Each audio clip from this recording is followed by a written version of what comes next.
much has happened since I last read on this channel. I'm going to read the next part of chapter 1 of Melody Beattie's book, Codependent's Guide to the 12 Steps. If you are interested to know the other 2 parts that I've read already, click on the corner of this video. I'm not going to show my face because this isn't about me being seen. It's just about me committing to a reading regimen of some sort. And I tried to do this a couple years ago, but I definitely fell off the wagon. And it wasn't until I came back to this channel and saw all the comments and the kind support that you guys would like me to keep reading, I felt encouraged to do service. And I really appreciate you taking the time to comment kindly.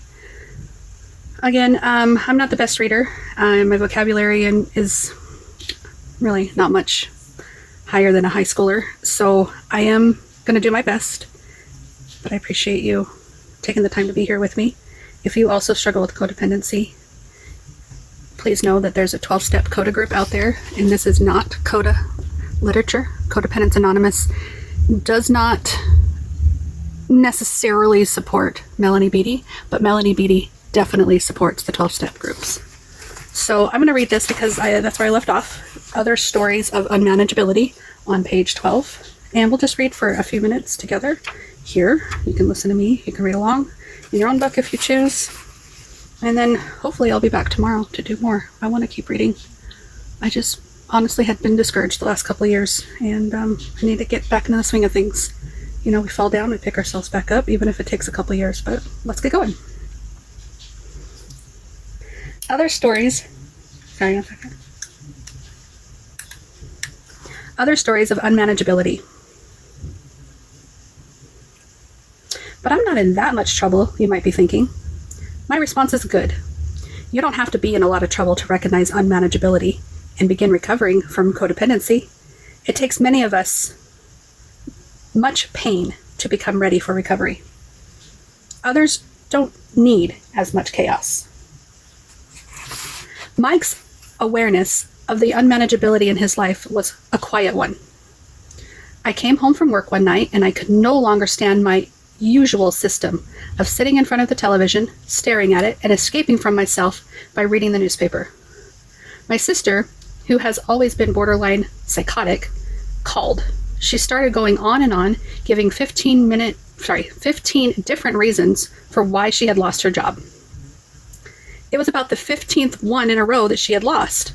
And the thought occurred to me that I could either go on and on with my life as it was, being bored and quietly escaping through the television, or I could start doing something different. Someone had given me the address of a 12-step group for adult children of alcoholics.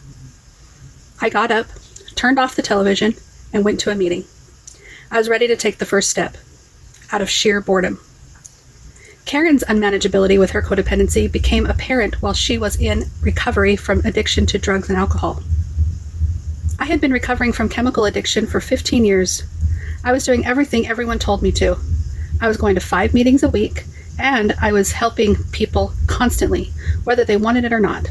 But inside, I was just as ashamed of myself as I was the day I got sober. I had no self-worth. I couldn't tell people no. I couldn't say what I thought. And everything I did to make people like me. From the way I dressed, to the way I combed my hair and put on my makeup, to the way I sat, and the things I did for people. I felt so victimized. I never felt good enough.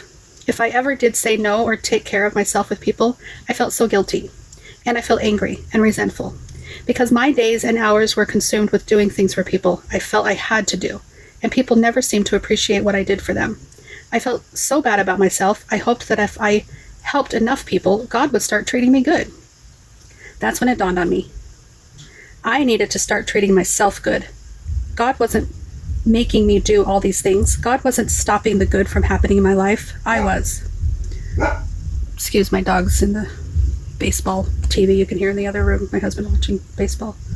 I knew I needed, wanted, and deserved more from my sobriety than I was getting. I came to understand that to get more, I had to begin addressing my codependency. It was time. To use author Charlotte Cassell's phrase, Karen was constantly giving more than she can afford to others and not giving to herself. a codependent behavior that ultimately creates unmanageability. We can give more of ourselves than we can afford financially or emotionally. Anytime our giving begins to get compulsive or is induced by feelings of guilt and obligation or leaves us feeling victimized, we are in danger. Anytime we're uncomfortable with that, we're doing because it goes against our own truth and what we want. We are in danger. I'm going to read that again because I did not understand what I just read. Have you ever done that reading and don't understand where you've left off in your mind? Okay, I'm going to read it again. Anytime our giving begins to get compulsive or is induced by feelings of guilt and obligation or leaves us feeling victimized, we are in danger. Anytime we're uncomfortable with what we're doing because it goes against our own truth and what we want, we are in danger. Consistently giving more than our share and not getting our needs met in relationships can create unmanageability. After ending a relationship and staying away from love relationships for a while, Martha met Jack. He really charmed her one evening in the early days of their relationship when he drove her to the train station and carried her bags to the platform for her. "No man has ever done anything like that for me in my life," she said. "It was love at first sight." The problems began subtly and were hard to identify. Jack told her early on that once she got to know him, she wouldn't like him. Jack was right. "He seemed to want to control my opinions and my thinking," Martha said. "Whenever I voiced an opinion that was different than his, even if it was about a piece of art, he would argue with me until I gave in and agreed with him. Whenever it came time to be close, Jack withdrew. He would have sexual relations with Martha, but he refused to spend the night with her. He would go for long periods without seeing her, then make a date, and at the last minute cancel. The relationship evolved into long conversations on each other's answering machines. My friends kept telling me this relationship was no good," Martha said. Lots of dogs barking. There's a motorcycle outside. I don't know if you can hear that. Dogs are barking at it. "But I had a hard time seeing it. I couldn't break loose. I got stuck, trapped in it. It caused me a lot of pain. My self-esteem dropped. I cried a lot and sat waiting by the phone. I stopped trusting myself." Finally, Martha began attending meetings of Codependents Anonymous. Soon she was able to terminate the relationship and began taking care of herself. Martha learned that giving away her power and allowing herself to be victimized created unmanageability in her relationship and her life. She also began to look at and change some of the underlying reasons she had done this. We will, too, in the chapters of the fourth and fifth steps. I feel like I want to read more. Is that all right if I read more? I'm going to read more. Sorry. I'm not sorry. I'm just going to do me. You do you. So the next part of the chapter is another section. So we could call this parts 3 and 4 if you want. Our lives had become unmanageable. Our codependency and our unmanageability doesn't always surround addicts and alcoholics. Many of us discover that our efforts to control another's behavior extend beyond that of controlling one person's addiction. Let me read that again. Many of us discover that our efforts to control another's behavior extend beyond that of controlling one person's addictions. Many of us get caught up in overt and subtle gestures to control many people. What they do, what they think, how they feel, and when they change. Many of us find ourselves trying to control others well into recovery. I have come to recognize that my need to control or take care of another is instinctive. It's my first reaction to people. It's no longer as obvious as it once was, but it's still there. We can try to control people we love, people we work for, people who work for us, friends, enemies, relatives, children, neighbors, and even strangers. Controlling and caretaking don't work. Codependency doesn't work. It makes us feel crazy. It makes us feel like people and circumstances are driving us crazy. Our lives become unmanageable. Controlling and caretaking create unmanageability. And we don't see clearly what is going on while it is going on. It is as though we are in a fog. This unmanageability can be external, internal, or both. We may become so enmeshed in other people and their issues, so focused on them and out of touch with ourselves, that we lose control of our external affairs in our life. We lose control of, let me try that again. We may be so enmeshed in other people and their issues, so focused on them and out of touch with ourselves that we lose control of the external affairs in our life. Unmanageability may creep into our relationships, our spirituality, health, employment, recreational activities or lack of them, home life, community, involvement, and finances. Our internal affairs, our feelings, thoughts, and reactions to others and ourselves may become unmanageable. Depression, fear, anger, sadness, and a whirlwind of chaotic thoughts may overtake us. Or we may become so consumed with thoughts of another and with wondering what that person is feeling that we lose touch with ourselves and our own thoughts and feelings. Our mental energy, our minds, our intellects may be in an unmanageable state, clouded by denial, fear, and attempts to control another. We may be caught in a torment of obsessive thinking, or we may get stuck in negative thought patterns detrimental to our health and well-being. We may neglect our careers and our creative gifts and talents. Our financial affairs may be unmanageable. We may be overspending or underspending and depriving ourselves. We may deprive ourselves so badly, our martyrdom and self-sacrifice create ongoing feelings of victimization. We may allow others to victimize us. We may victimize ourselves. We may subject ourselves unnecessarily to other people and their inappropriate, abusive, or out-of-control behaviors. We may feel victimized by our inability to set the boundaries we need to set. Our behaviors may be out of control.